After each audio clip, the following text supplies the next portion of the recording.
সুন্দরবনের বাঘেরা দৈনিক ৫ থেকে ১০ কেজি হরিণের মাংস খায়, তবে সুযোগ পেলে বড় পুরুষ বাঘ ৩০ কেজি মাংসও খেতে পারে, যার বর্তমান বাজার দর আনুমানিক ১০ থেকে ৬০ হাজার টাকা।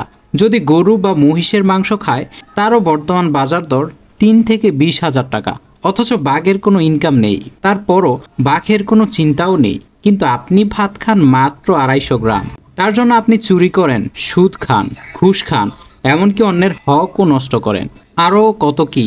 ধরেন আপনার অ্যাকাউন্টে অনেক টাকা আছে, কিন্তু আপনার শরীরে অনেক রোগ, আপনার সন্তানেরা আপনার কথা শুনছে না, তাহলে আপনার অনেক দুশ্চিন্তা। কিন্তু বাঘের এত সব চিন্তা নেই। বাঘ চিন্তা করে আজকে কি খাবে, আর আপনি চিন্তা করেন আগামী ২০ বছর পরে কি খাবেন। মানুষ এভাবেই ভবিষ্যতের চিন্তায় বর্তমান নষ্ট করে দেয়, আবার ভবিষ্যতে নিজের অতীত নিয়ে কাঁদে। আগামীকাল কি হবে তা নিয়ে চিন্তা করে নিজের বোঝা বাড়ানো নিতান্তই একটি বোকামি।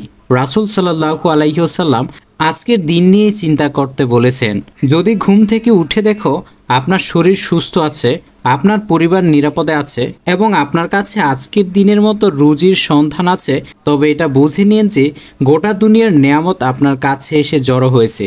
অতীত বা ভবিষ্যতের চিন্তা করে বর্তমানকে নষ্ট করা নিতান্তই ভুল।